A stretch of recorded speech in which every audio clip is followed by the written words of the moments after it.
Yo, this is Sir AG. Listen up.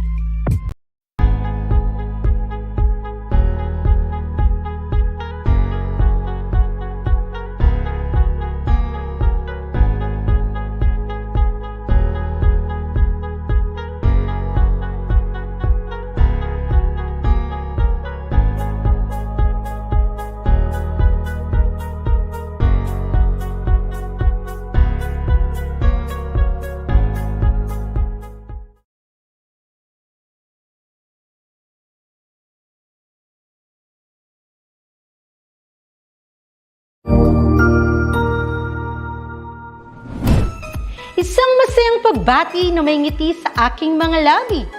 Naghahanap ba kayo ng makakatuwang sa pagre-review ng inyong anak? Meron yan sa DepEd. Ang ETUlay online tutorial ay libre at handog ng ating kagawaran sa pangunguna ng OUA ICTS EdTech.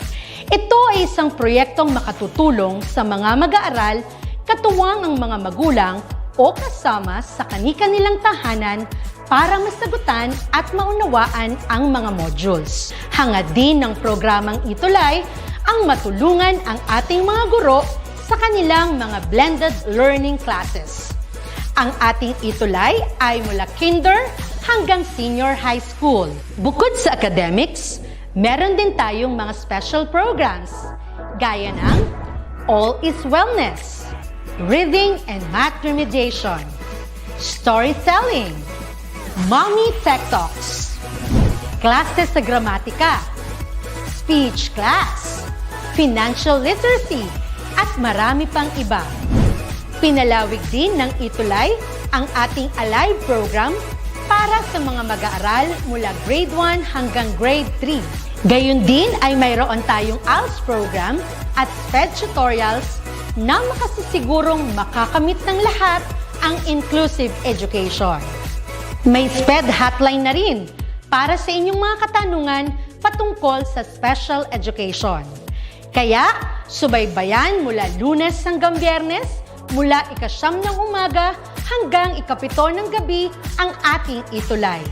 Sa ating pagtutulungan, maiaangat natin ang bawat isa. Ating itutulay ang pagkatuto upang di mapigil ang pag-aaral ng kabataang Pilipino. Itulay natin ito, sulong edukalidad.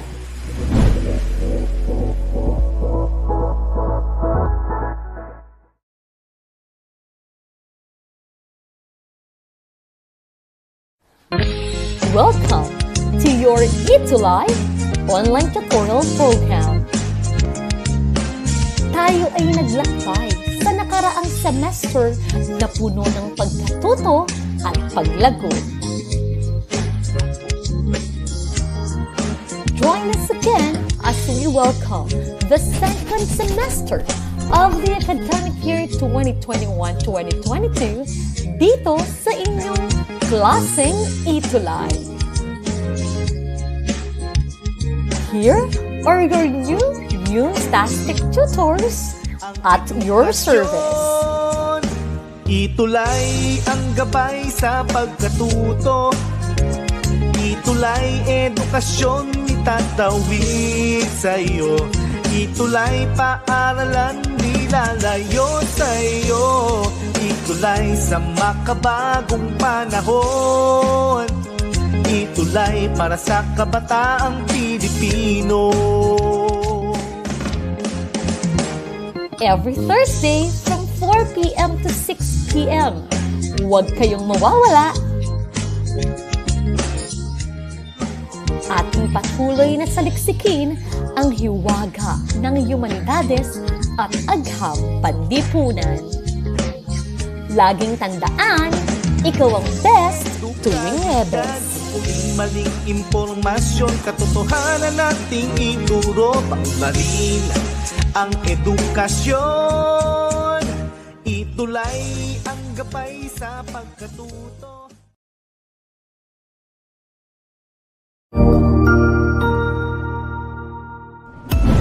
Mabuhay! Isang mapagpalang araw sa ating lahat. Ako ang inyong lingkod, Tutor Madge. Welcome sa ating ETUlay, ang ating libreng online tutorial na hatid ng ating kagawaran ng edukasyon, ICTS EdTech. Ang programang ito ay inaasahang makatutulong at maging karagdagang kaalaman sa mga mag-aaral mula kinder hanggang senior high school, ALS, Alive, at SPED learners.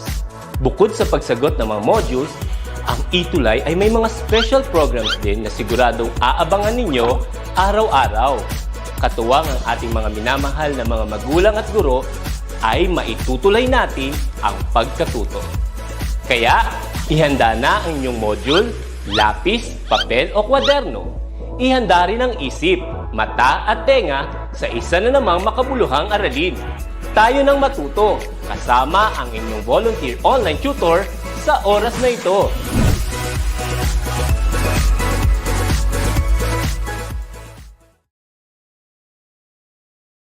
Browsing and learning to use the internet is one of the easiest and funnest things to do today. A click here, another click there, and we can be anywhere. You can meet people from around the world. Hi! Read amazing stories and histories of the past. Ooh. And even have a glance of what may be seen in the future. But remember, using the internet without proper guidance and enough knowledge can also be one of the scariest we can ever imagine. Ooh! Imagine going on an online trip, seeing the beauty of the place, when suddenly, potential scams pop up and block your way. Scams? These are dishonest tricks used to deceive people. And we don't want that to happen to any of us. So, be your own hero online. Be internet alert. If it's too good to be true, then it's most likely fake. Fair exchanges shouldn't ask for your personal information. Always think twice or ask for the assistance of your parents and guardians before accessing a new site. Be on guard for possible phishing that will ask you to log in and give your important personal details. Whew! That was close. Good thing I am internet alert. Remember, any effort to steal your information may be a form of scam. So always trust your intuition and distinguish what's real and what's fake online. This has been your online hero, Ma'am Jennifer, reminding you to beware by being aware, keep your learning safe, and don't fall for fake.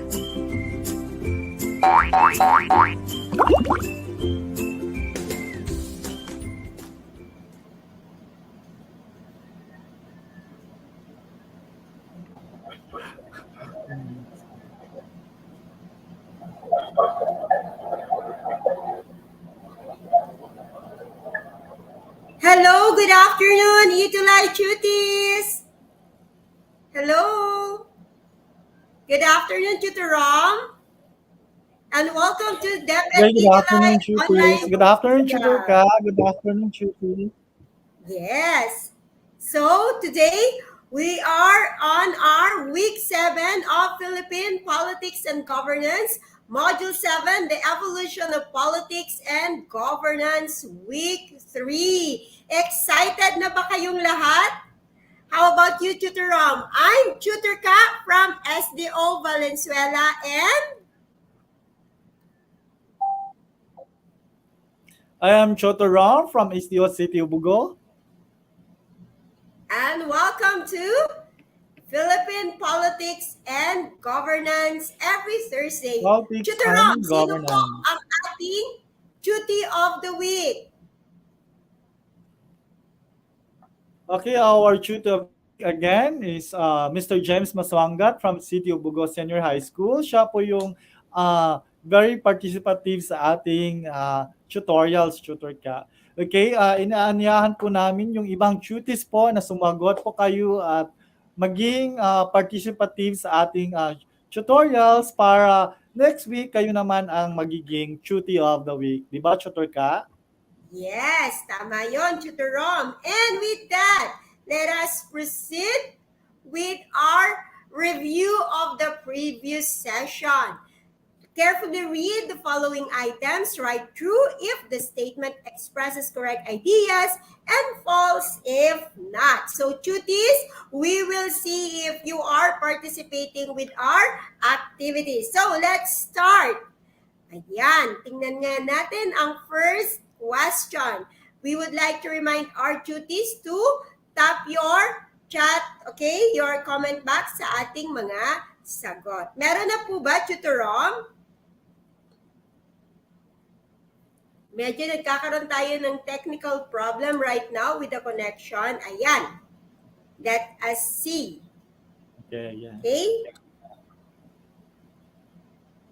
Tingnan natin ang question. Medyo suspense ata ang question natin. Ayan. Sige nga, tingnan natin. May nag-pop up na ba? Okay.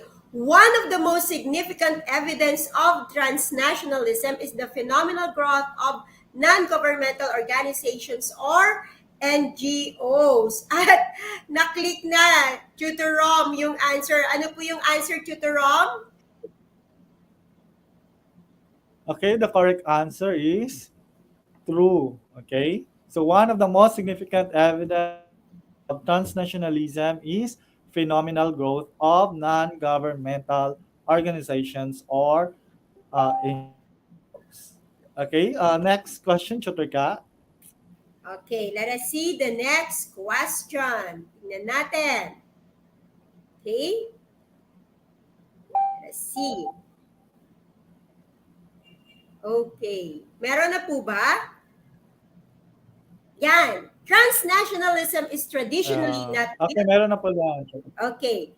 Transnationalism is traditionally not built upon the nation into one that is based on shared ideologies, aspirations, ethnicity, gender, and interest regardless of one's territorial origins. Tutor Rom, sa tingin mo, true or false?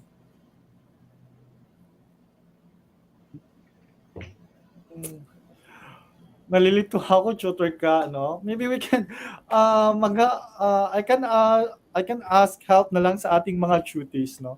So kung sino Yes. kaya ang makakuha ng tamang sagot. Okay, tingnan natin yung mga sagot ng tuties natin, Tutor Ka. Sabi ni Cassandra, it's true daw. Sabi naman ni Marvic, it's false. Ano ba ang tamang sagot, Tutor Ka? True ba ito or false? Tingnan natin, okay? So, sana makisama ang ating. Let us see what will be the answer. Okay, the answer is false. Okay, so we hope nakuha ng ating mga cuties. Next one. Question number 3. Ayan. Globalization comes in many different forms. Tutor Rom. Many forms. Sa pagkaalala ko last week, parang may different types itong globalization. So, I don't know if true ba to or false. But let us see, no? Bago natin i-reveal yung answers ng ating mga tuties, no, binabati ko lang yung mga tuties natin from SDO Lipa, no, nanonood sila, SDO from Pinagkawitan Integrated National High School, from City of Bugo Senior High School, from SDO City of Bugo, at saka yung mga tuties natin from San Mariano National High School, Maine. No, ang dami nating mga tuties ngayon, Tutor Ka. Okay, ang sagot ng ating mga tuties, Tutor Ka, sabi ni Ana, it's true. Sabi naman ni Cassandra, it's true. Oh, maraming sumasagot ng true. Sabi din ng ating cutie of the week, si James, true daw. What's the correct answer ba, Tutor Ka? Is it true or false? Okay, let us see. Tingnan nga natin. Okay, the answer is true. Okay, next one. Question number 4. Let's see. Oh, meron na pala tayo pre-activity. Nako, Tutor Rom, ha? Pre-activity tayo agad. Excited agad sa new lesson natin. Tingnan nga natin. For our pre-activity, rearrange scrambled words to reveal the correct answer. Ano kayang mga words ito? Sige, tingnan natin. Medyo mabagal ang ating connection. Oh, what is that? Tutor Rom, ano kayang word yan? Diba yung topic natin is evolution of Philippine politics and governance. So this is related to Philippine politics. So parang it is a unit of a society, or it is a unit of a political society. Parang ganun tutor ka, no? So ano kaya, or it is the smallest unit of political society? Parang yung ang iniisip ko. No, tingnan nga natin yung mga sagot. Oh, may sumagot na tutor ka. Sabi ni Zern, Colin Mandal, Fabrica, sabi niya barangay. Sabi naman ni James, barangay. Sabi ni Enrico, barangay. And the correct answer is barangay. Barangay. Okay, next. Tingnan natin. What will be the next unscrambled word? Let us reveal. Ano kaya ito? Meron na bang lumalabas? Tingnan nga natin. Okay. Ano kaya yan? Since evolution ng Philippine politics, so parang this is a form of a political entity before the colonial period, tutor ka. Parang kahawag ito ng sultanate, parang ganun sa tingin ko. Pero may J. Ako rin, Tutor Rom, eh. Tinitingnan ko, ano kaya ito? Mga cuties, ano ba yung mga sagot nyo? Okay, tingnan natin yung sagot ng mga cuties natin. Yung sabi ng cutie natin, sabi ni Mark, Rajanate. Okay, so tama si Mark, it's Rajanate. No? Yan, Rajanate. Ayan, nakikita ko yung mga kanilang answer. Okay, next one. Ano kaya ito? Meron na ba? Let us see kung ano ang next word natin. Let us see. Okay, what is that? Naku, parang ang hirap, Tutor Rom, ng iyong pinapahulaan na word. May P, T, K. Oh, may K. P? Parang bilang alam ko dyan, Ano pa ba? Tan. Parang ano ata to, parang may connection sa himagsikan, kung saan nagsimula ang himagsikan.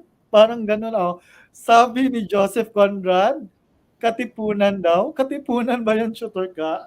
Sige nga, tingnan natin kung tama si Joseph Conrad ang ating naging Cutie of the Week. The other, yes! Okay. So, it is katipunan. Okay, very good. Very good. Sa ating mga cuties. Okay, Cassandra de la Cruz, katipunan. Elor de Ana, katipunan. Okay, next one. Tingnan nga natin. Naku, medyo mabagal talaga. Okay, what is this? Naku, cuties, kaya nyo pa ba yan? Pahaba ng pahaba yung mga words na pinapag-guess mo sa ating mga cuties. Pero Okay, alam bigyan natin natin, sila ng clue, tutor ka. Para ito yung pinakamataas na posisyon na pwedeng makuha ng isang Filipino during the Spanish period.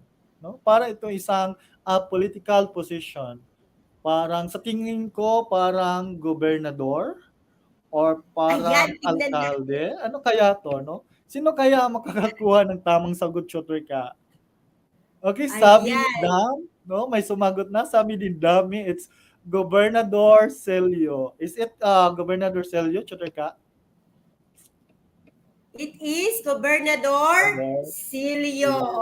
Okay, so nauna na yung ating answer. By the way, before we proceed, we would like to shout out and thank you po sa patience ng ating director ngayon, tutor or ma'am, Dana. Thank you po ma'am sa pagdidirect sa amin ngayong hapon. Okay, let's proceed to our objectives. Tingnan nga natin kung ano ang dapat natin po na ito sa Philippine politics and governance. At the end of this session, the tutor should be able to understand the origins of Philippine politics and governance, explain the early development of Philippine politics and governance, and tutor Rom, Identify and analyze important events that shape Philippine politics and governance from the earliest times to the period before independence. And lastly, evaluate the impact of these events on contemporary Philippine politics and governance. Shooter ka? Okay, so medyo full ang ating episode for today. Okay, so iisa-isahin natin to. But before the tutorom, let us Okay, say thank Okay, we would like to thank SDO Manila for allowing us to use their module for Philippine Politics and Governance week 7, no?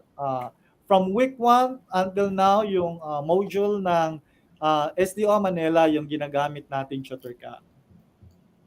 Yes, so with that, thank you very much, SDO Manila. And now, we proceed with our discussion. Okay.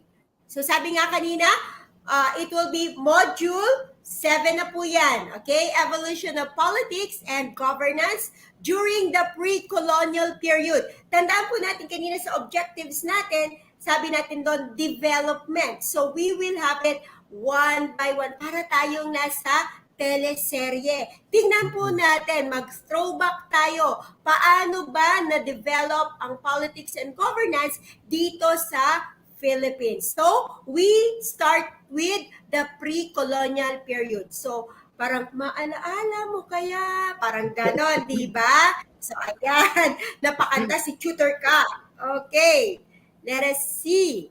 So ano kaya ang nangyari during the pre-colonial period sa Philippine politics and governance? Okay, let us see. Meron na ba? At ito ay i-explain sa atin ni Tutor Rom. Okay, shooter ka, before the Spanish came to the Philippines, no, may mga residents na tayo dito or mga inhabitants na sa Philippines. So around 3000 BC or before the Common Era, settlements made up of extended families grow along the mouths of rivers and coastal areas. So yung mga inhabitants na during the pre-Spanish colonial period ay naninirahan sa river banks at sa coastal. Kasi Chotor ka, di ba, dati yung means of transportation natin is by water lang. No, mas madali kasing mag-transport at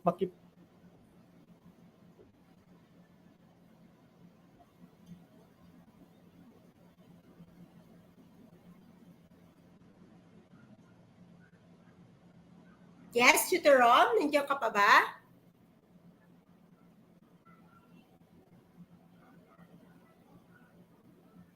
Okay, so we will continue. This encouraged the growth of maritime tradition that linked the scattered communities with one another. So sa pre-colonial, makikita po natin ang means of communication and transportation. Bale, separated yan. Okay? So sa pre-colonial, syempre, hindi pa ganun ka-advanced yung kanilang technologies. There are hindrances on how a certain community would gather. Okay? So, tingnan nga natin. May I see if na andyan si Tutor Rob? Let us see. Okay, nawala ata si Tutor Rob. Okay, in the pre-colonial, we have the barangay. Ano ba yung, everybody knows what is barangay is, right?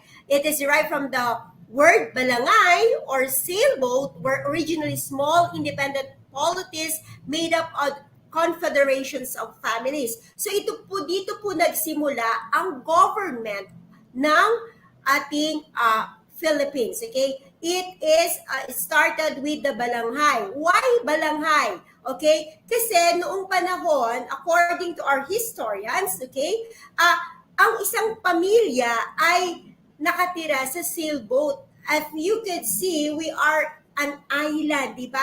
Karamihan ng lugar sa Pilipinas ay nasa tubig. So, they sail, okay? Ang karamihan sa atin ay nakatira sa tubig, kaya they sail all around the Philippines. Kaya it is balangay. Okay? So, ayan na po si Tutor Rom. Okay? Standby ka lang, Tutor Rom. Kung okay ka na, sabihin mo lang. Okay? So, the politics and governance during the Spanish colonial period. Okay? Tutor Rom, may add ka pa po ba sa pre-colonial?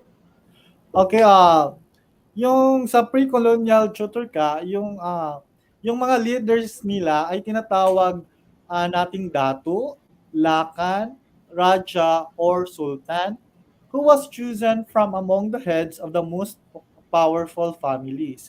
Di ba nga, yung barangay natin tutor ka is composed of different families. Kaya yung mga leaders nila, yung malalakas o more powerful families, yun doon tayo kumukuha ng isang leader. Kaya tinatawag natin sila dati na datu, lakan, raja, or sultan. So the chieftain passed on his position to his descendants. So pinapasa niya yung pagiging leader niya sa kaniyang mga anak.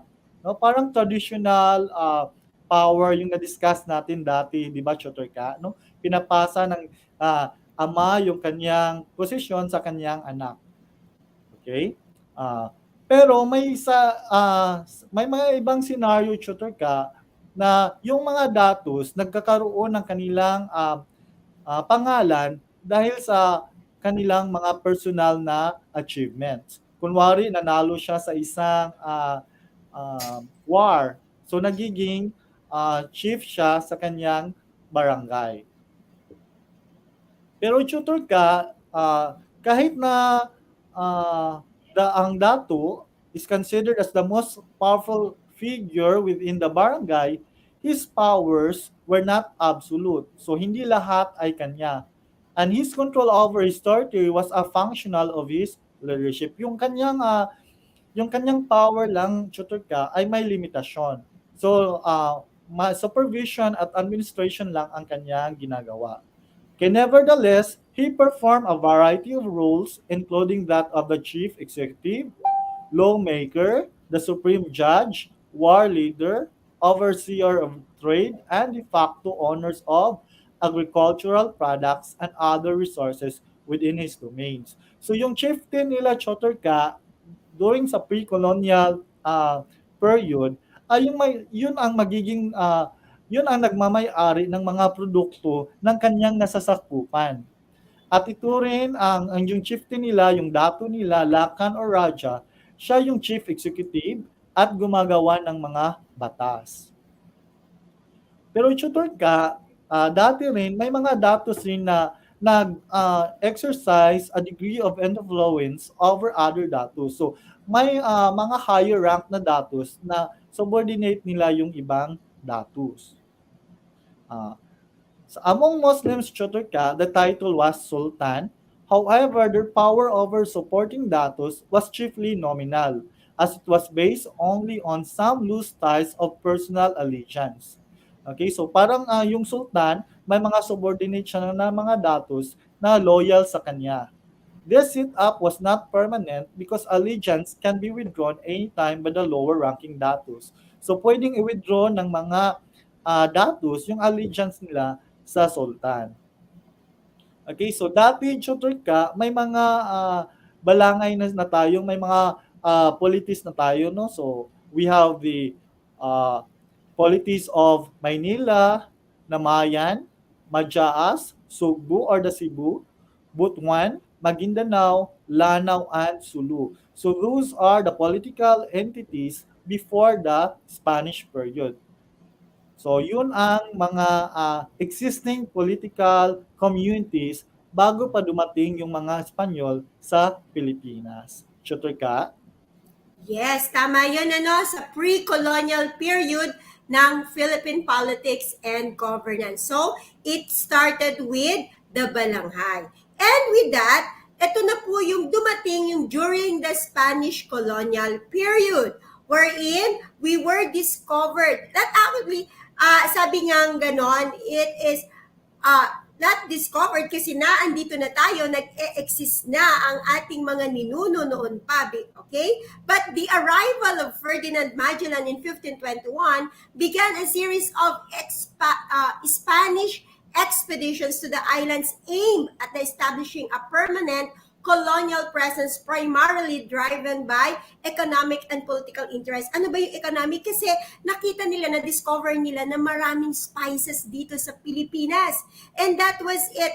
That was the avenue wherein, ay sabi ng mga Spaniards, magandang trading point ito. At the same time, we are located strategically dito sa Pacific Ocean. So madali ang access ng mga galleons before sa different countries dito sa Southeast Asia. So nakita yun ng mga Spaniards. So that was the start of colonialism here in the Philippines by the Spaniards. The Spanish at first viewed the Philippines as a stepping stone to the riches of the East Indies or what we call the Spice Island. Okay? So yan po yung naging start ng Spanish colonialism. But, okay, hindi lang dyan nagtatapos sa economic. It has the political interest. Why? Because of the maganda ang ating Pilipinas, kaya nakita nila na maganda rin na magtatag sila ng colony dito sa Pilipinas dahil hindi pa tayo well-educated that time. That's why dito na nag-start yung educational system. Tama ba, Tutor Rom? Yes, tutor ka. Yes. And then, dito rin nag-umpisa ang ating Catholicism, di ba? Yung Catholic religion was also established here. Yung political interest, nakita nila, dito na nagkaroon ng sistema ng ating gobyerno. Sabi nga ni Tutor Rom kanina, balanghay. So it was a politics of different independent. Ang ginawa naman ng mga Spaniards sa atin when they colonized us is ginawa nila ng sistema. Kung ano yung sistema ng kanilang gobyerno sa Spain ay unti-unti nilang dinala rito. Okay? So that's why sa ating colonial period, nagkaroon tayo ng establishment of tinatawag na ayuntamiento. Tama ba? Excuse me with my words, pero kasi lahat ito ay Spanish term. Tama po ba, Tutor Rom? Yes, tutor ka, no? Mga Spanish terms to. Yes. So, ano yung mga na-contribute ng Spain sa atin pagdating po sa government? Nagkaroon po ng sistema. We have sabi nga kanina ni Tutor Rom, from Rajanate or Sultanate, nagkaroon po ng mga kapitan. Okay? Paano yun, Tutor? Kabalyero. Tama po ba?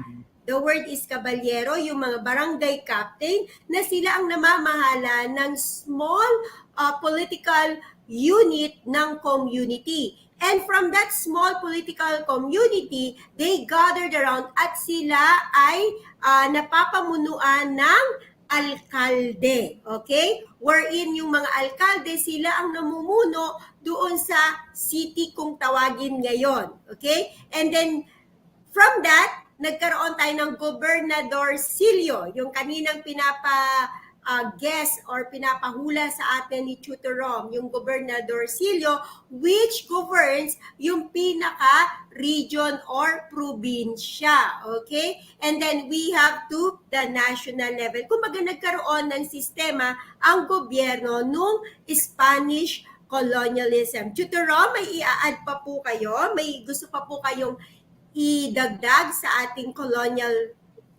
Spanish colonial period?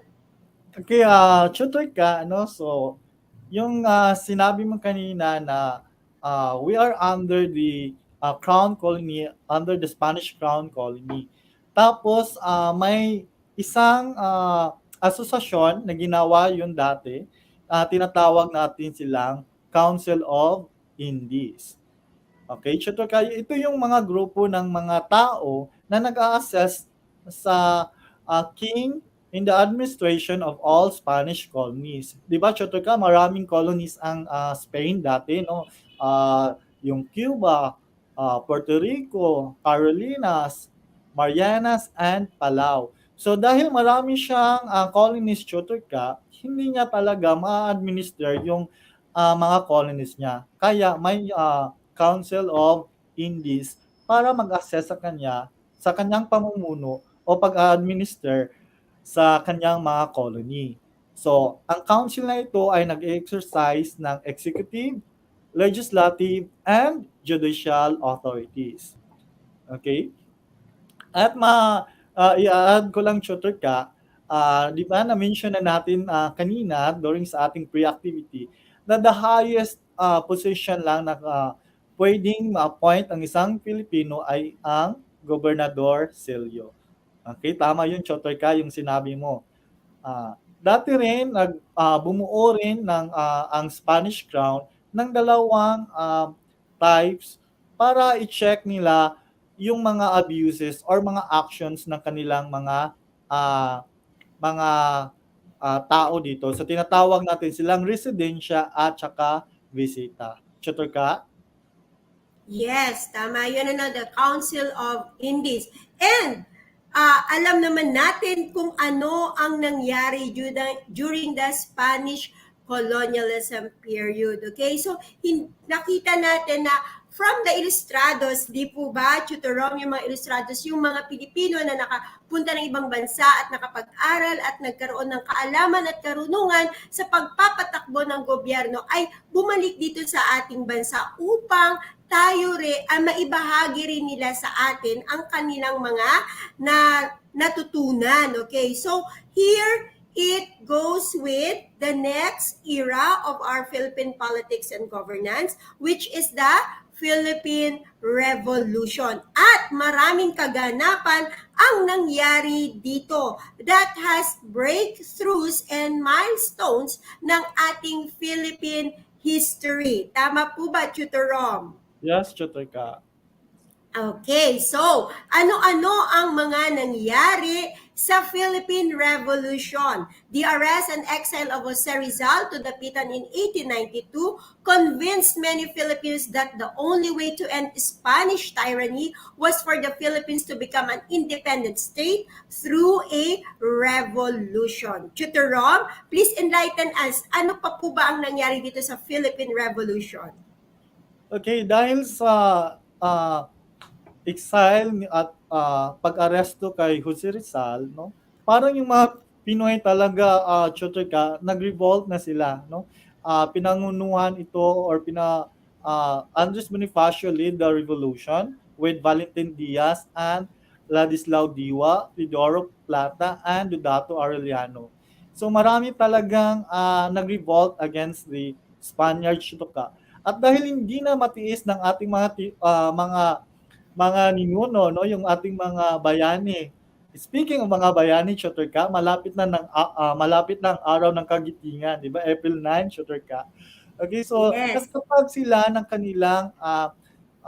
kanilang grupo na tinawag nilang KKK or Kataas-taasang Kagalang-galangan na Katipunan ng mga anak ng bayan. Yun ang pre-activity natin kanina, tutor ka, yung Katipunan. So the Katipunan adopted a radical platform aimed at the complete separation from Spain through revolutionary means. So nagtatag sila ng kanilang gobyerno na tinawag nilang Kataas-taasang Kagalang-galangan na Katipunan ng mga anak na bayan or shortenly called as or commonly known as Katipunan. So the Katipunan government, tutor ka, was divided into three governing bodies. No, so kataas-taasang sanggunian or the Supreme Council. So, and we have also the Sangguniang Bayan, the Provincial Councils, and the Sangguniang Balangay, the Popular Councils. So, yun ang mga higher ranking councils ng Katipunan. meron din silang tinatawag na sangguniang hukuman, no, which is acts as the judicial branch of Katipunan. And the first Supremo or the President of the Supreme Council of Katipunan was Judato Arellano, who was replaced by Roman Basa. Okay, pagkatapos naman ng Philippine Revolution, may iba naman tayong Governor Chutorka. At ano yun, Chutorka?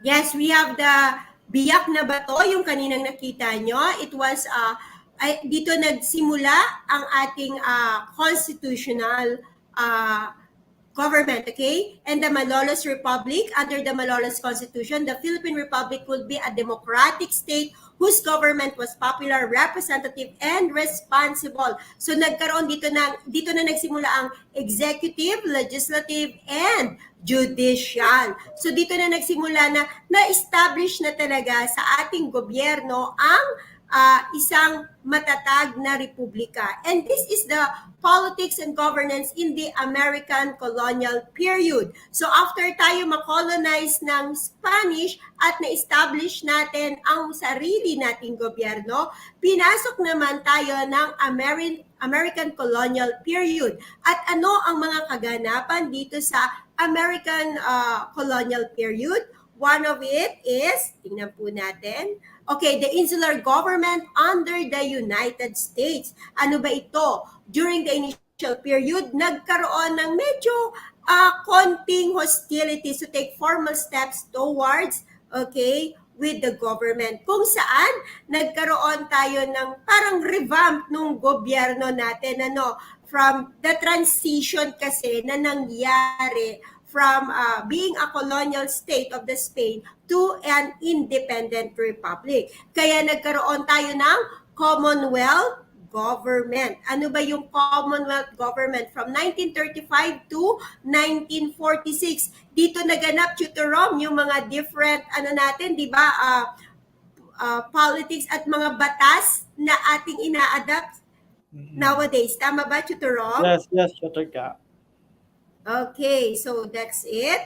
Tingnan nga natin, medyo nagkakaroon tayo ng technical difficulty sa ating mga connection.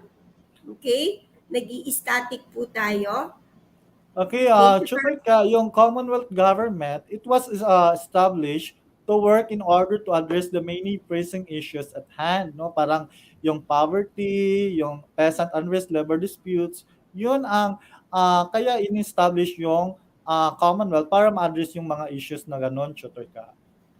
Yes. And then after the American colonial period, here comes the Japanese occupation, the World War II occupation, 1942 to 1945. So okay na tayo, nagkaroon na tayo ng republic, na-establish na natin yung government. But because of the World War II effect, ay medyo nagkaroon pa rin tayo ng ng pagbabago sa pagpapalakad ng ating gobyerno. In the 1930s, imperialist ambitions by Japan, which had fallen under the control of the right-wing elements in the Japanese military, brought it at loggerheads with the Allied powers. So, yung invasion ng Japan dito sa atin ay nagkaroon din ng pagbabago sa ating gobyerno. And kung nabitin kayo sa ating episode today, there is a continuation of that next episode. So let us proceed with our post-activity, Tutorom.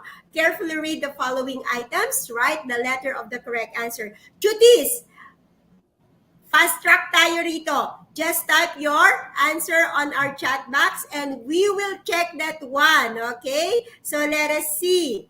Ano ang ating question? Okay? Tingnan nga natin. Okay, for our post-activity, let us see. To prevent the abuse of power by Spanish colonial officials, which institutions were introduced by the Spain to the Philippines? Ano kaya ito? Alcaldes, nawala siya. Okay, alcaldes and corregimientos, criollos and mestizos, laws of the Indies, residencia and visita. Tutorom, give the answer now. Okay, the answer is letter D, residencia and vista. Bisita. Okay, so mas malalaman pa natin yan sa next episode natin, okay? So number 2, let us see. Ano ang second question? Okay, ayan. So the answer is letter D. D. Okay, next. Let us see. Nako, nasa na. Okay, which treaty ended the Spanish-American War in 1898 and ceded the Philippines to the United States in a $20 million, paving the way for American colonizations of the Philippines? Nako, parang tutorom, kailangan natin pag-usapan to next episode. Tama ba? Okay, Yes, Treaty of Paris, Treaty of Versailles, Treaty of Westphalia, or Treaty of Zaragoza? Tutorom, ano answer? The answer is letter A, Treaty of Paris. Okay, Treaty of Paris. Okay, third one. Alam niyo mga treaties, the ETUlay online tutorial will help you supplement with your discussion sa classroom. In 1916, legislation in the Philippines became an all-Filipino affair with the creation of the Philippine Senate through the passage of which law in the U.S. Congress? Tingnan nga natin. Alam mo, Tutorom, ang sarap pag-usapan ng American colonial kasi ito yung mga batas na atin nang ina-adapt nowadays. Okay? Harry House Cutting Act, B. Jones Law, C. Tidings-McDuffie Act, or D. Tidings-Kozlowski Act. What's the answer, Tutorom? Okay, the answer is letter B, Jones Law. Okay, Jones Law. Okay. And next one, meron pa ba tayo, Tutorom? Post-activity, number 4. Under the Japanese-sponsored Philippine Republic from 1942 to 1945, it was the only recognized political party which acted as the National Assembly. Hukbalahap, B. Kalibapi, C. Makapili, D. Sakdalista. Tutorom, ano po ang answer? Okay, the correct answer is letter B, it's Kalibapi. Kalibapi. Okay. Alam mo, Tutorom, yung Kalibapi na yan, pati ako, Tutorom, hanggang ngayon, binabasa ko yung, ano nga ba nagsimula. Okay? And with that, we are your Tutor Humanities online for the second sem. I am Tutor Ka, kaalaman, karunungan, kapaki-pakinabang sa iyong kinabukasan. Tutorom? I am Chotorom. If you want to learn, just roam around. Okay, and with that, we are saying, Diyos mabalos sa Indogabos. Danghag salamat kaninyong tanan. Always remember, kayo ang best tuwing Wedas. Up next, Pulso ng Kabataan with Tutor Janine and... Chotor Edson. Okay, bye! Paalam!